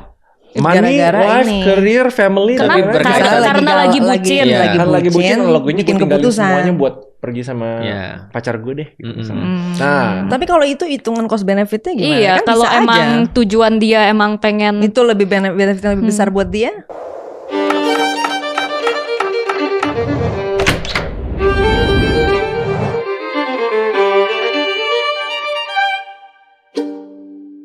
Assalamualaikum warahmatullahi wabarakatuh. Hari ini targetnya IQ kalian naik 20 poin. Luar biasa. Dan ternyata kayak gini, gue baru tahu IQ tuh difaktorin sama 2 hal untuk dia mau berkembang. Walaupun ada faktor hardware, faktor genetik. 1 pola hidup, makan, tidur dan lain-lain. Satu lagi tuh kalau otaknya distimulasi terus. Jadi sebenarnya dari awal kita jalanin escape itu udah yang ini.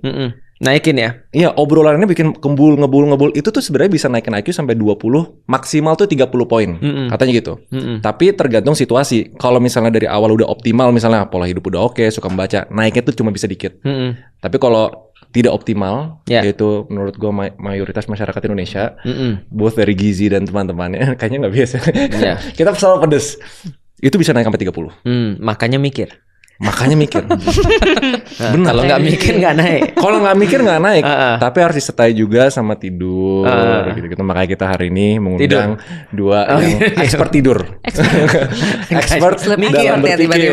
Jadi welcoming Chania Cita. Kania or Chania? Kania boleh. Kania Thank you Raymond. Thank you Ustaz Felix ya. Abigail Lim. Kania. Muria. Kania. 5 aja, lebih keren. Oke. Limuria. Thank you udah ngundang. Bukan Abigail Lembong. Bukan. Rame ya kemarin ya. Iya, kok wajahnya sama gitu ya? Emang iya? Iya, rame kemarin. Enggak ya. Sumpah. Tapi abis itu kan suka ada yang ngomong juga, kakak nih ponakannya Pak Ahok ya. Gue rasis ini mah. Semua, gue juga ponakannya. Semua dia juga ponakannya, aja ya. semuanya ponakannya. Kita semua related aja ya. Iya, kecuali Kania. Oh iya. Nggak dapet nih. Nggak dapet. Bentar. Soalnya ini episode pertama yang akhirnya kita punya sponsor. Oke. Jadi ini pesan sebentar ya. Dan ini yang Ustaz Felix pakai. Apa tuh? Telkomsel. Dia ada fitur-fitur yang ngebantu kita pas Ramadan. Ini yang lu maksud nih. Ramadan Corner. Ini ada pertama nih, ada cari masjid. Ada lagi fitur kiblat nih. Beli hampers juga bisa di sana sebenarnya. Ada beli hampers, jurnal ibadah, zikir ini juga bisa nih bagi orang-orang yang mungkin nanya ini zikirnya ada zikir pagi, ada zikir petang, ada nih. Berarti ini berguna buat gue nih. Oh iya, zikir pagi petang supaya lu terlindung daripada syaitan. Oke. Iya. Nah, juga ada kirim parcel. Nah, jadi ini dua-duanya berguna bagi lu kalau lu mau ngirim ke gua. Nah, ini dia ada ini. Pas Ramadan ada paket data andalan super seru. Kuota 80 giga cuma 100.000 dan dapat Catch Play Plus sama WeTV Mobile. Mantap. Gitu. Mantep banget. Mereka bingung nih pasti. Oke, izin. Sorry ya. Target kita. Oke, back to topic. Tau gak, selama kita escape, kita tuh ngebahas tentang berpikir sebagai basis dari segalanya. Betul. Semua, mau agama, mau kebaikan, mau kebenaran, kepintaran dan lain-lain itu berpikir awalnya. Tapi kita nggak pernah bahas tentang basisnya berpikir. Sebelum berpikir butuh ada apa? Prerequisite-nya. Ini ada di sini kayaknya. Coba kita sama yang di bawah kayaknya ada. Kalau Ustaz Felix mah yang di bawah. Ya. Cocok ya ini buku ya. Iya betul. Iya, ini harusnya jadi paket lebaran nih. Benar. Boleh ya, tolong hampers lebaran. Hampers ini dua ya benar. Selama ini kan makanan lebaran kan bikin lebar. Nah sekarang makannya bikin mikir. Nah benar. Soalnya ini kita ngebahasnya tuh sebenarnya harusnya di topik kedua tentang akal manusia basisnya berpikir sama wahyu, ya kan? Kan it needs to come somewhere. Ini kan framework semua yang tanda kutip apa yang works paling bagus di masyarakat didokumentasikan, dijadiin framework, dikemas menjadi tulisan. Gitu. Manusia untuk manusia gitu. Tapi yang ini pertanyaan ini kan Ramadan nih sekalian. Sebelum manusia ke manusia dalam berpikir, kalau Islam mengimani adalah wahyu. Benar kan? How is it correlated? Langsung aja nggak usah kayak episode 2. Nah itu yang panas. Ini kan ada Ustadz Felix kan, daripada kayak Ustadz Felix kayaknya seneng banget kalau nanya ada cewek di sini kan jarang kan? Enggak sih. Aku sebenarnya merasa senang bukan karena ada cewek, tapi aku membayangkan masa depan. Wah, yang ada karena ini mbak-mbak ini. Bisa banget ya ngomongnya ya. Oh iya. emang. Salah satu skill penting untuk pendakwah. Iya. Enggak, tapi benar ya. Menurutku sih aku secara konsisten ya sejak dari tahun 2019 aku tuh sudah jarang lagi ngisi kajian-kajian dari 2019 dan kajian satu-satunya aku coba untuk ampuh itu judulnya adalah To Be a Better Family dan itu adalah mayoritas ibu-ibu.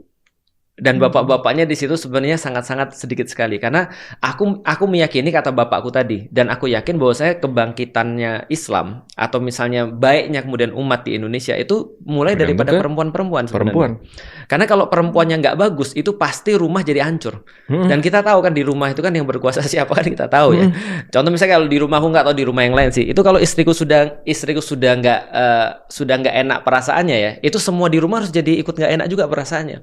Karena kalau kita lagi bahagia ketika misalnya contoh ya, ibu kita lagi istriku lagi nggak mood, anak-anaknya merasa bahagia, itu pasti nanti disuruh-suruh tuh, kamu ngapain, Mbok yang ngerjain sesuatu, padahal karena dia lagi bad mood.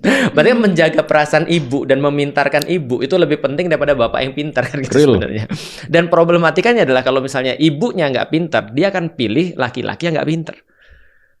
Itu kan masalahnya tuh. Dan sekarang terjadi di Indonesia karena tadi, mohon maaf ya, mungkin betul kalau di Indonesia dibilang produk daripada diskriminasi gender itu kan ya. Akhirnya banyak kan kemudian seolah-olah sudah ada kayak ruang masing-masing.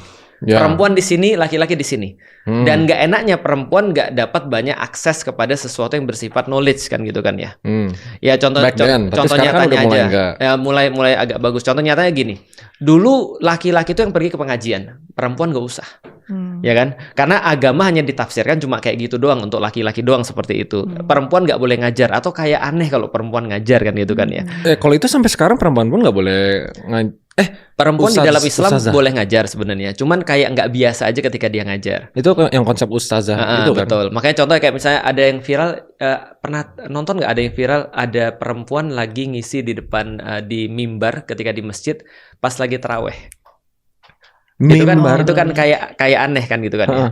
Karena biasa kalau kita lihat kultum misalnya kajian-kajian di masjid itu biasanya didominasi oleh laki-laki. Nah, ketika perempuan naik ke situ untuk acara-acara yang didominasi oleh laki-laki, kayaknya aneh gitu maksudnya.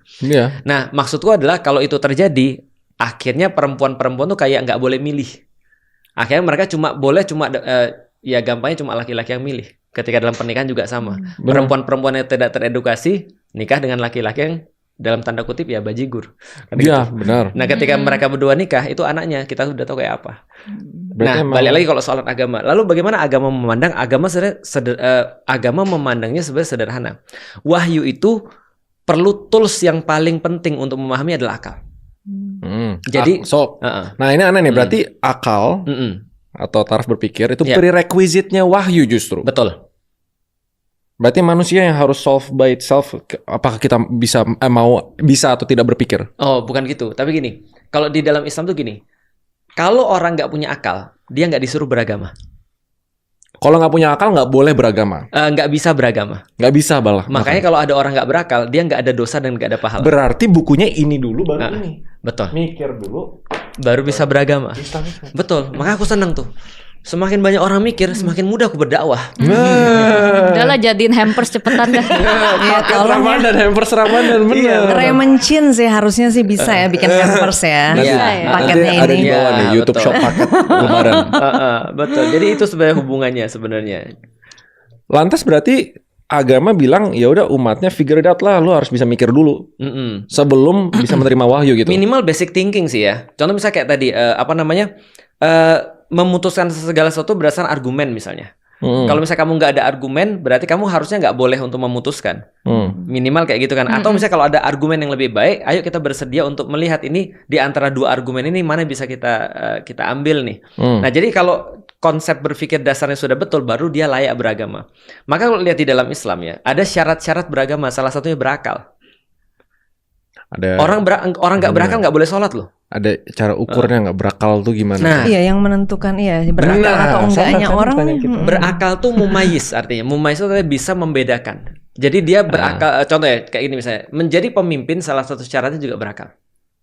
Berakal tuh artinya dia mampu untuk mengaitkan informasi yang ada di dalam kepalanya dengan fakta yang ada di depannya itu dengan sesuatu yang bersifat dalam tanda kutip ya normal. Contoh misalnya kayak gini ya. Kausalitas. Ya kausalitas muncul. Dia punya informasi, dia punya fakta. Artinya kalau misalnya dia bisa mengaitkannya dengan normal, dia sudah bisa dikatakan berpikir. Walaupun tingkatan berpikir itu bisa banyak ya. Contoh misalnya kayak gini misalnya. Berpikirnya seorang ilmuwan pasti beda dengan berpikirnya seorang yang biasa.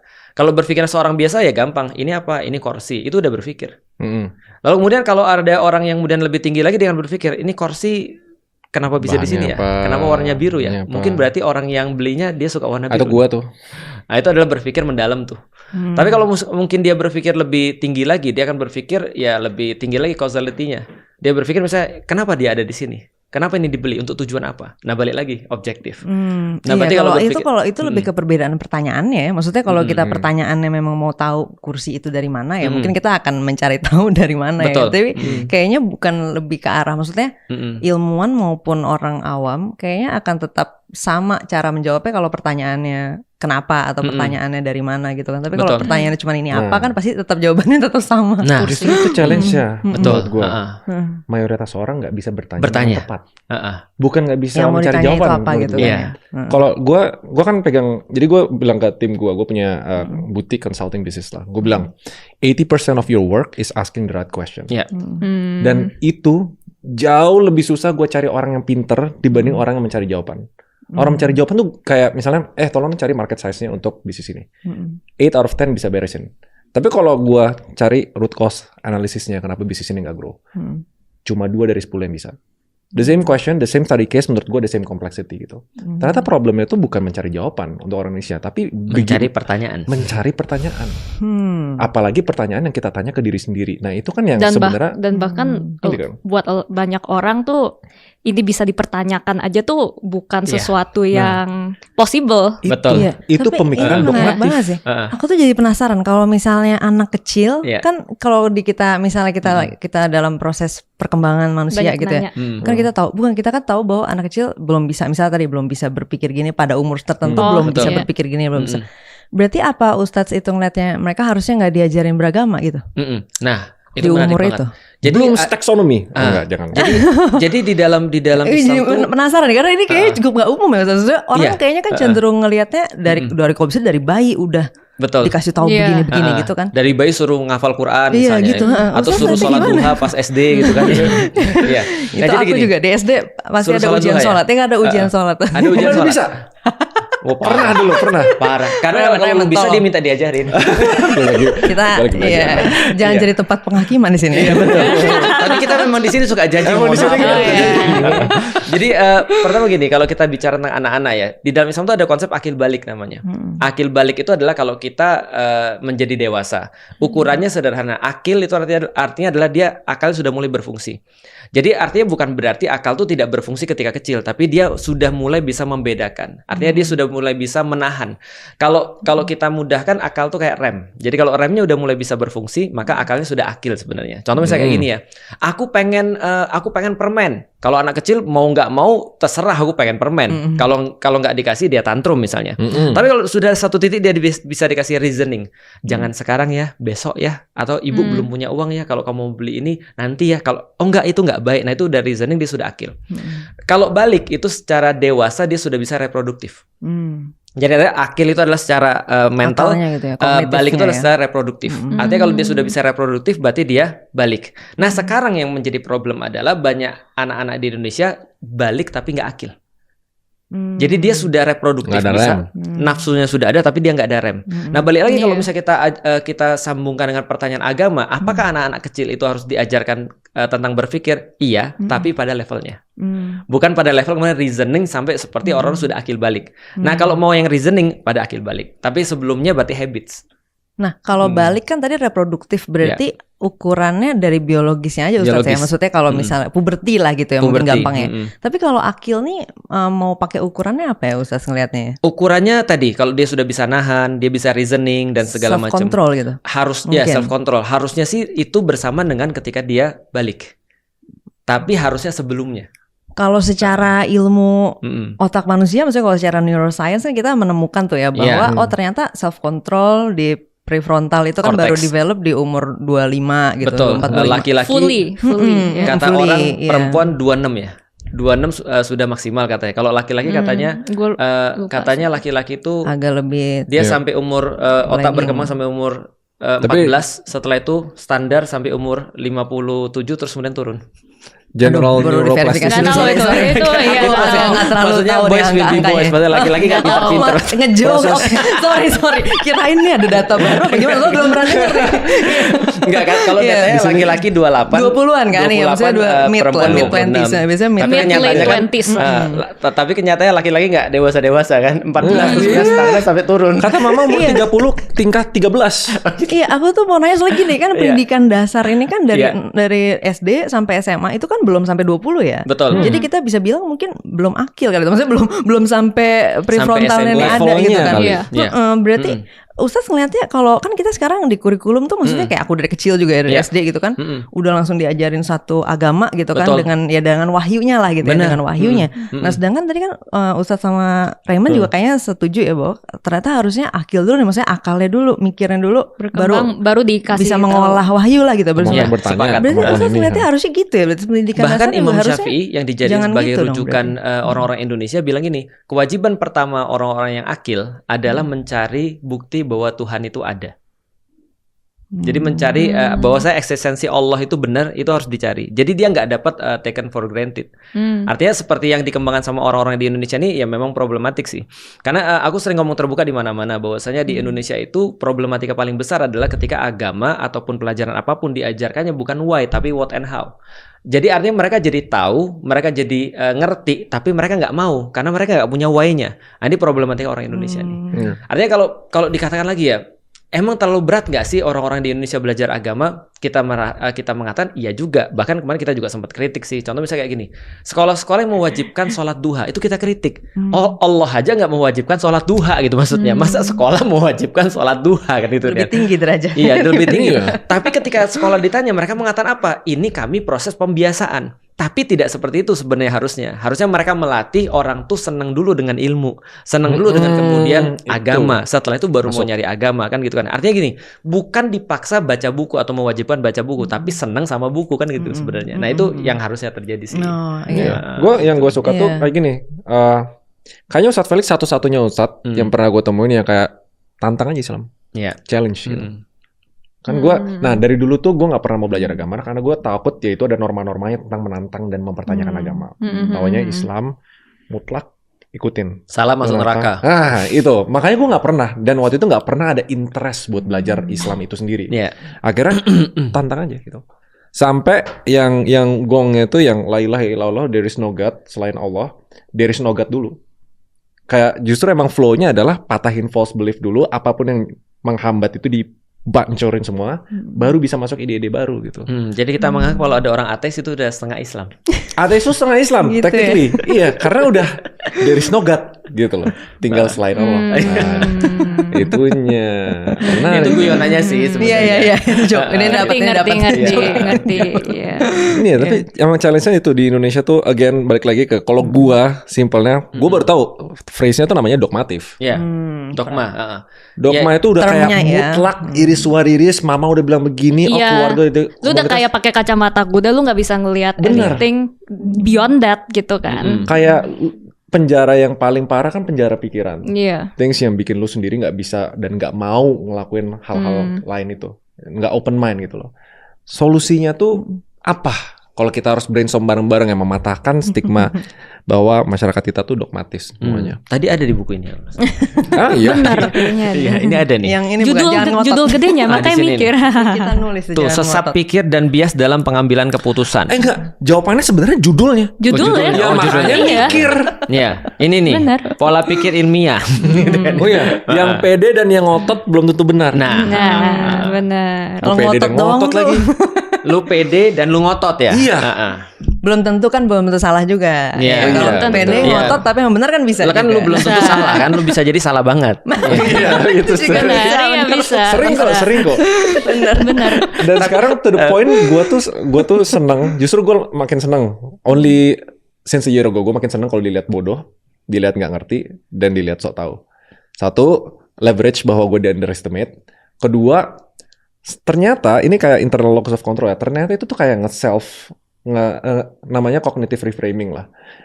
Ngubah cara gua approach sebuah informasi atau knowledge dan gue nyerapnya lebih cepat gitu. Pragmatisnya gitu caranya. Kenapa? Makanya gue suka ngelakuin hal-hal yang kelihatannya nggak make sense untuk orang lain gitu. Justru gue senang dibilang bodoh. Gue senang dibilang gak ngerti. Karena komen-komen di Escape ini tuh kayak Raymond persona baru. Yang mereka lihat selama 4 tahun lalu Raymond serius, tahu semuanya gitu. Kok Raymond kayak goblok di sini? Kok Raymond kayak banyak nanya gitu. Justru gue lebih senang model kayak gitu. Gimana cara bikin orang senang kayak gitu? Kalau gini nih, kalau kita tanya langsung realnya ya. Kalau Abi nih misalnya, ada nggak yang paling parah yang menurut Abi nih menantang atau kayak nggak setuju pada sesuatu yang sudah lama terjadi dogmatif misalnya di Indonesia? Apa sih yang selama ini ada nggak yang pernah dilawan? Masing-masing pilih satu deh. Yang paling yang paling berat atau yang paling besar dilawan di Indonesia. Yang selama ini aktivitasnya kan kayak gitu kan. Yang paling apa gitu yang paling besar tuh yang dilawan? Terus lo ternyata menemukan kayak men-challenge itu lah gitu. Satu kepercayaan atau apa yang paling menyebalkan di Indonesia yang harus diubah gitu misalnya. Misalnya banyak ya, bentar. Banyak ya, itu bisa bagus. Apapun, bisa politik, ras, agama. Iya. Tapi jangan khawatir ngomong kalau memang itu Islam, ngomongin aja. Karena misalnya contoh umat Islam ya, bukan Islamnya, umat Islam misalnya. Kita juga sering kritik umat Islam kok sebenarnya. Iya, kita selalu kerjanya ngekritik umat Islam. Iya, kalau Ustadz Felix yang ngekritik nggak apa-apa ya. Kalau gue ini nih 2 tahun lagi kena dia. Dari gue yang ngomong nih nanti dari apa ya? Iya, jangan mereka yang ngomong sih. Apa ya, kayak pasrah ya, konsep pasrah yang dimana kayak dan ini semua agama menurut gua gitu ya. Biarkan Tuhan yang bales gitu, pasrah, biarkan Tuhan yang bales. Jadi nggak ada agensinya, ikhlas saja menerima. Nanti di surga ada balasan. Iya, nah itu semua tuh menurut gua destruktif banget karena pertama nggak ngambil tanggung jawab untuk action kita. Kayak misalnya walaupun ada banyak hal tuh yang sebenarnya kan kita misalnya dibilang ini musibah gitu, kita harus ikhlas, harus sabar, pasrah gitu. Tapi kan mungkin ada dong action kita, kepercayaan kita, value kita yang bikin kita masuk ke dalam musibah ini gitu. Dan kalau misalnya kita udah masuk dan kita nggak suka dan itu nggak produktif, kita punya agensi untuk keluar dan memitigasi dan mencari solusi gitu.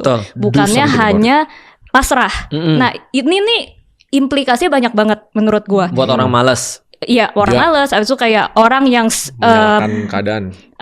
Memutuskan untuk tinggal dalam hubungan yang toksik atau orang yang akhirnya gak mau partisipasi sama politik. Menurut mereka pasrah aja. Yang penting nanti biarkan Tuhan yang memilih pemimpinnya. Kok siapapun yang dipilih itu pasti itu. Atau misalnya kayak ya kita emangnya bisa apa sih? Ini kan di luar kendali kita apa segala gitu. Ignorance berarti ya.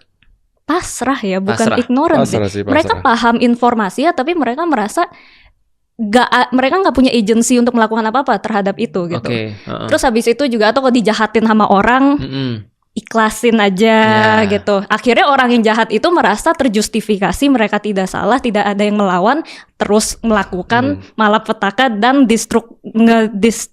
destruktif ke society-nya gitu. Kayak misalnya sesimpel kan misalnya di sekolah gitu ya, orang yang suka ngebully itu kan akan terus neken lu sampai ada yang pushback gitu kan. Nah ini kan diajarin pasrah, ikhlas, nggak usah itu, akhirnya nggak ada yang nge-pushback gitu. Atau misalnya di keluarga, di environment keluarga, ketika kita membiarkan sebuah kultur di mana yang teriak paling kenceng, yang nge-gaslight paling jago, paling benar, dan yang dan yang paling senior itu yang menang. Itu kan kita bikin kultur yang sangat toksik, bukan yang salah yang minta maaf. Tapi yang dapat permintaan maaf adalah yang lebih senior, yang teriak paling kenceng, yang gebrak meja paling kenceng, dan yang apalagi tuh. Nah itu kan sebenarnya, tapi akhirnya ya kita harus nerima, harus ikhlas, harus pasrah gitu. Wah itu destruktif banget menurut gua. Dan ini abis itu diatribusi ya emang kulturnya seperti ini, emang keluarganya seperti ini, memang negara seperti ini. Padahal ya kita sebagai manusia individu nggak pernah ambil action untuk coba pushback, untuk coba cari solusi, dan untuk coba mitigasi hal itu supaya jangan terjadi lagi. Mewajarkan kesalahan berarti ya? Iya, mewajarkan, tapi bukan karena kita menemukan rasional yang ini wajar nih soalnya masuk akal, tapi karena out of weakness, bukan out of strength lah gitu. Gue sambungin aja langsung. Faktor paling gedenya gara-gara agama. Itu kata dia sih. Menurut gue nggak selalu itu ada, cuman menurut gue beyond that itu tuh karena pertama norma ya. kayak di ketimuran kultur ya, kayak misalnya nggak boleh durhaka sama orang tua, yang kayak gitu-gitulah.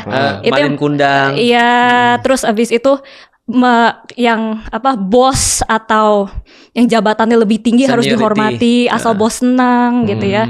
Itu kan lebih ke norma, nggak dari agama menurut gue. Terus abis itu juga yang ketiga, kebanyakan orang nggak kuat aja sih. Itu kan weakness, insecurity.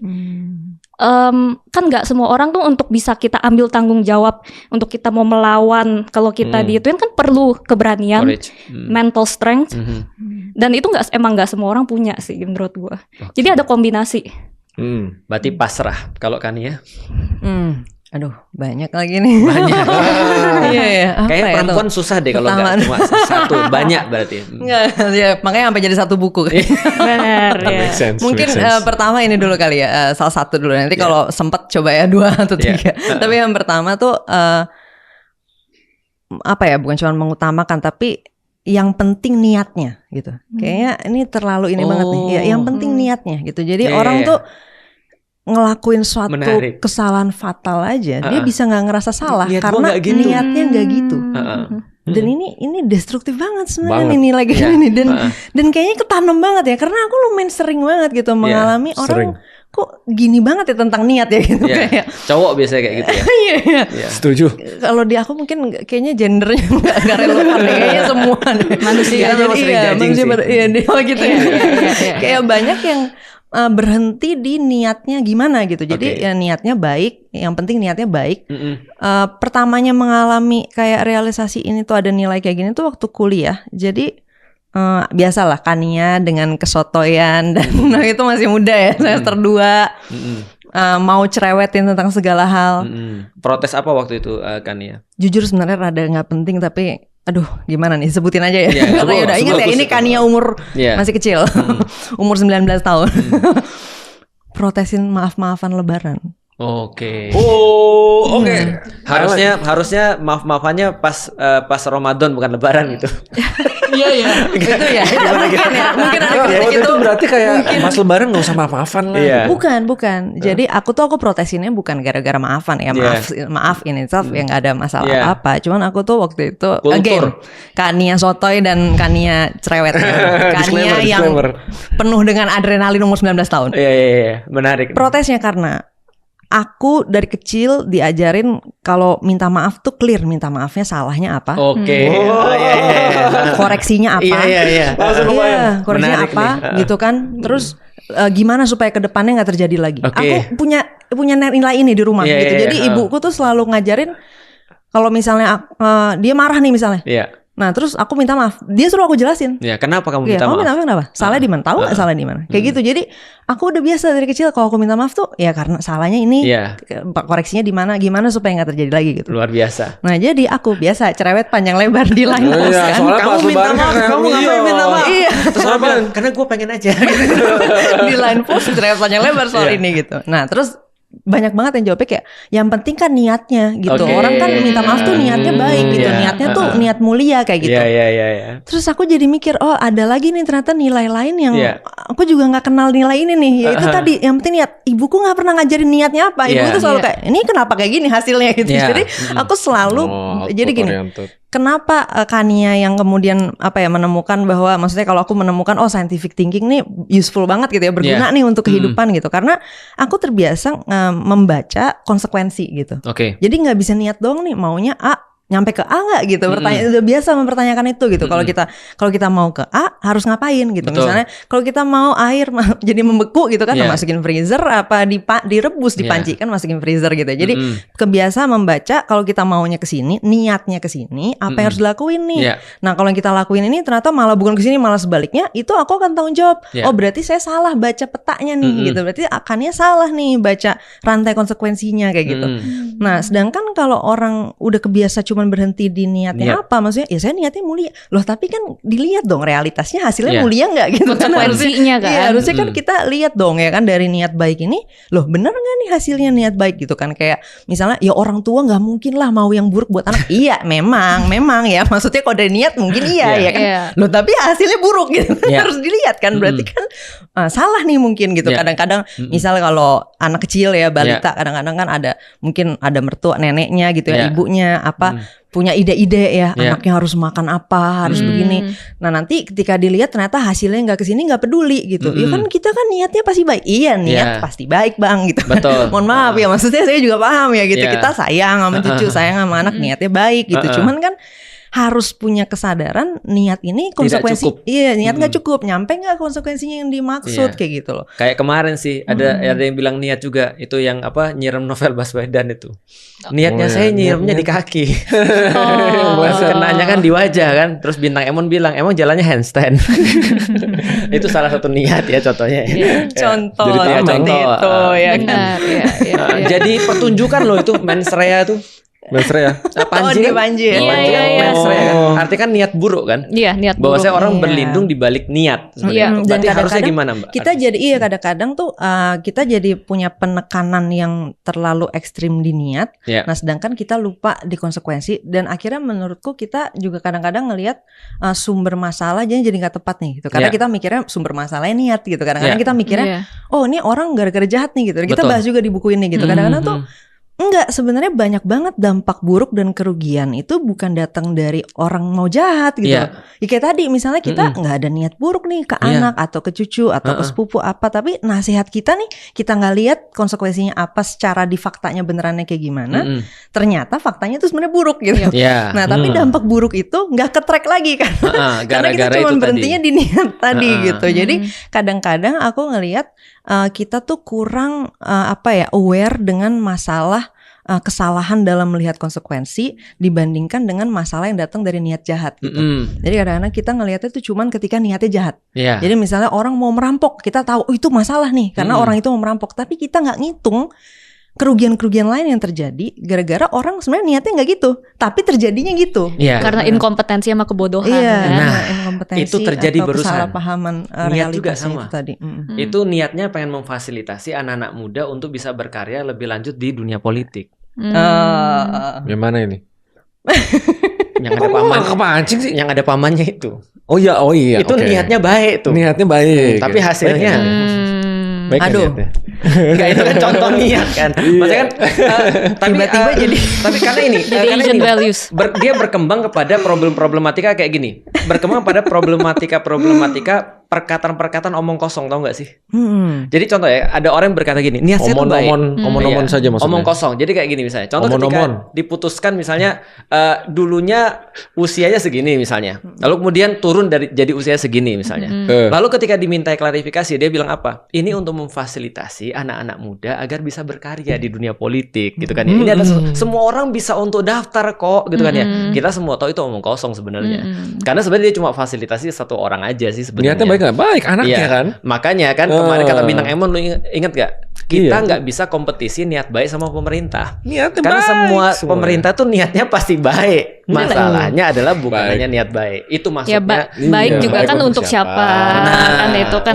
Kalau itu bisa jadi niatnya memang. Iya, karena kalau bapak yang baik ya pasti mikirin keluarganya lah. Karena kalau dipikir secara filosofis ya, semua orang, even orang paling jahat di dunia itu niatnya baik.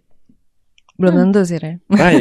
Thanos misalnya Thanos. Saya harus nggak setuju. Ya Thanos mungkin, tapi kan yang lain banyak penjahat lain mungkin enggak. Tapi gue paham maksud lu sih.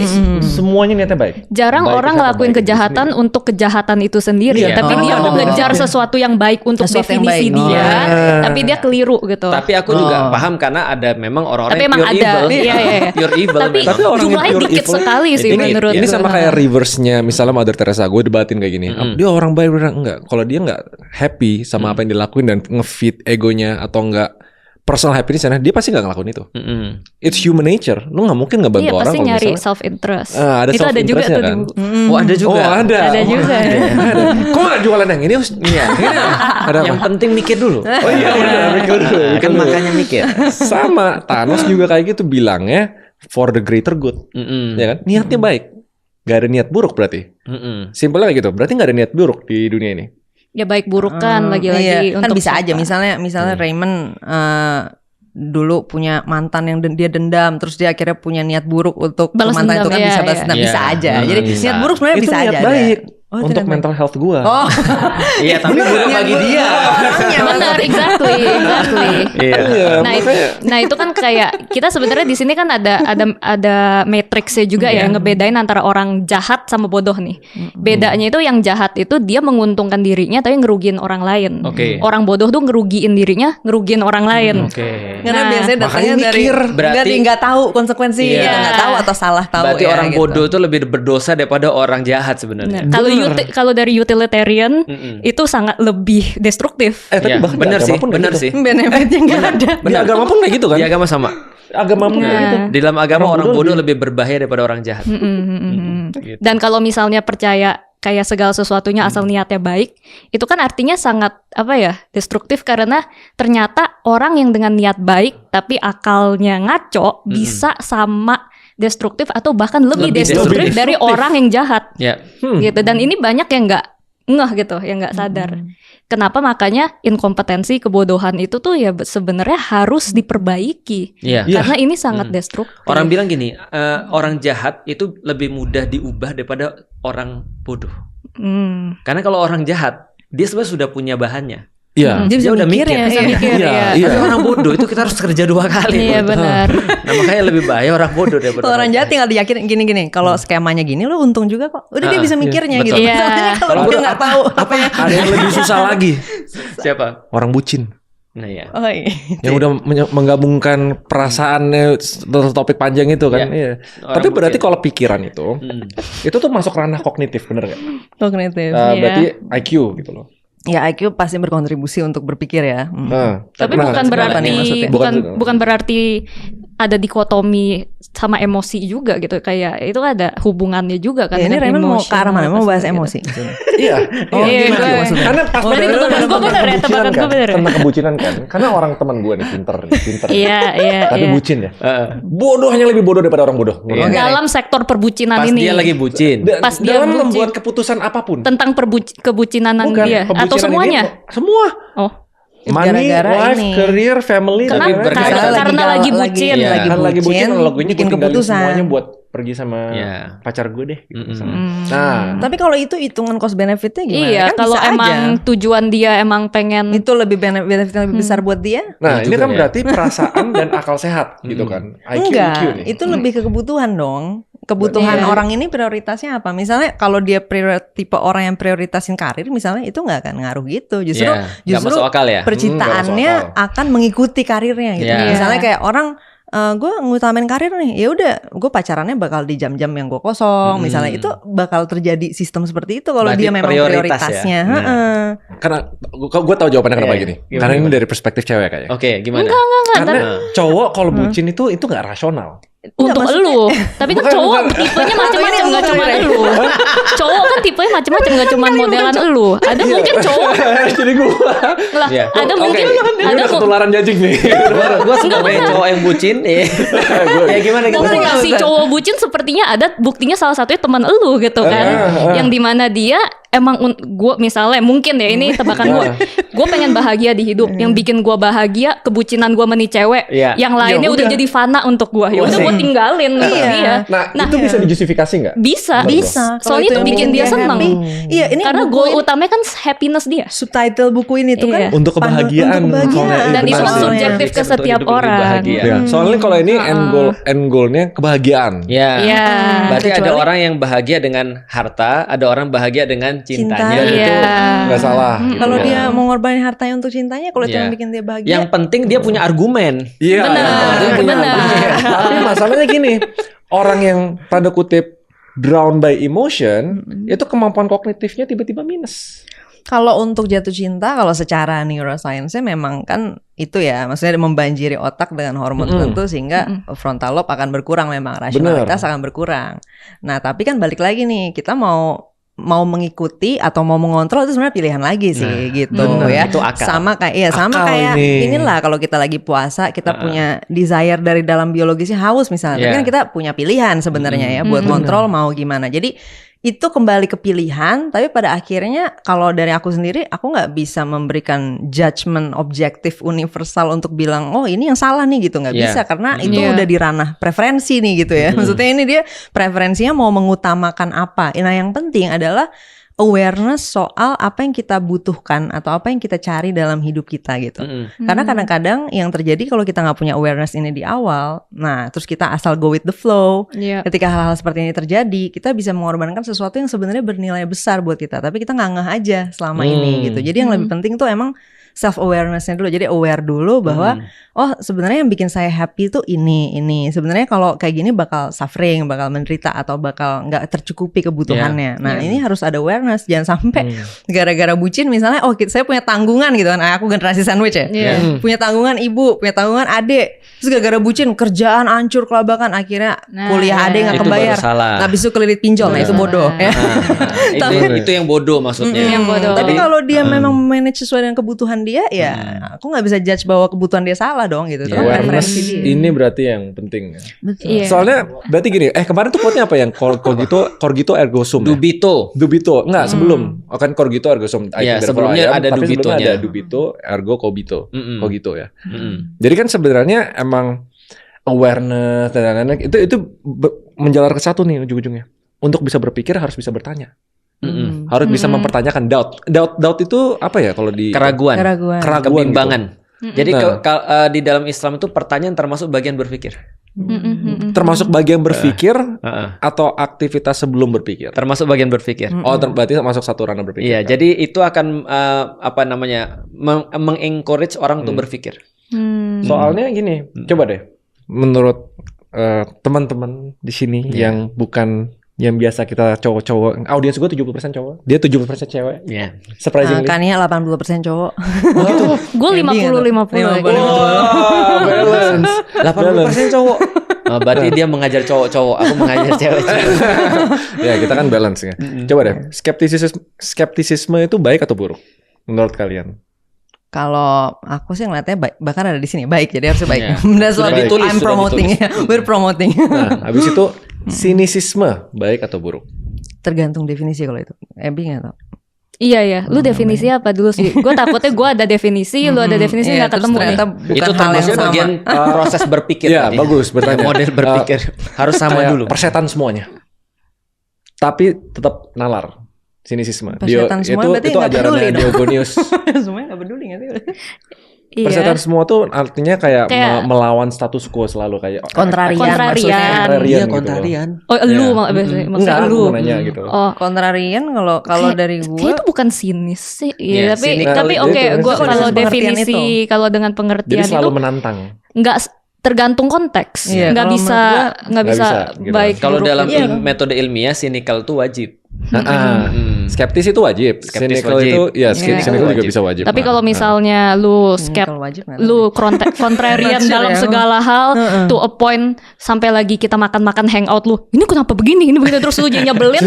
Dalam konteks itu ada di bab terakhir. Dalam konteks persahabatan ya itu bad gitu. Lu akan ditinggal. Dia bisa melawan tujuan lu sendiri gitu. Tergantung objektif. Dan konteksnya gimana? Semua pola berpikirnya tuh harus bisa play with each other. Contohnya dua itu dengan rasionalitas, masuk akal nggak nih, logis, habis itu pragmatis, bermanfaat nggak gitu. Toh kalau misalnya orang yang terlalu steering ke satu model berpikir dan ekstrim di sana, itu yang salah menurut gua. Cuma kenapa balik lagi kan baik, bagus dan tidak bagus nih. Karena situasi Indonesia kayak begini nih sekarang, menurut gua very dogmatif. Padahal kalau ngomong jenius ya 2% straight dogmatisnya cuma 2%. I think kalau mayoritas Indonesia itu bisa hampir semuanya. Caranya adalah nge-counter dengan ekstrim kalau gue.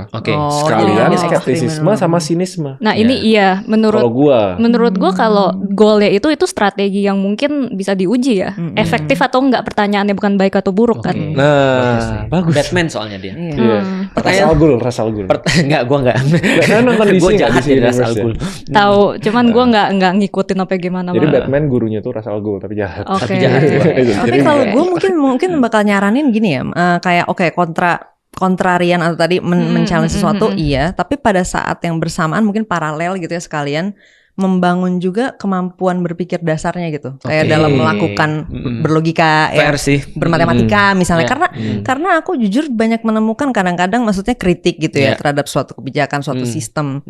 Itu matematika dasarnya nih agak nggak main. Iya, nggak main. Skip ya berarti ya. Skip, betul. Nah, jadi maksudnya gini, kontranya spirit untuk men-challenge itu bagus, itu boleh dijalanin gitu kan untuk men-challenge culture yang dogmatif. Tapi kompetensinya juga jalan gitu. Jadi kalau aku selalu ngeliat misalnya kalau dalam konteks demokrasi lah ya, kebebasannya dibangun gitu, kebebasan bersuara, berbicara, berpartisipasi. Tapi kompetensi untuk berpartisipasinya juga harus dibangun. Kualitas partisipasi. Kualitas partisipasinya gitu sih kalau linear atau aku paralel? gitu. Harusnya. Paralel sih barengan ya. Nah, kontrarian ya. Ada 4 fase. Apapun itu ya. Kesadaran, kemauan, kemampuan, baru kebijaksanaan. Gitu. Contohnya yang sering terjadi di Indonesia tanpa kesadaran langsung dipaksa kemauan. Itu sering. Misalnya dipaksa, oh yaudah ajarin ini, tapi belum ada kesadaran sama kemauan. Kesadarannya gitu. belum ada. Yang terjadi adalah pas dipaksa mampu, ada misinterpretasi, ada mispersepsi, ada justru apa yang seharusnya bagus jadi jelek. Analoginya kayak ekstremis agama atau apa gitu loh.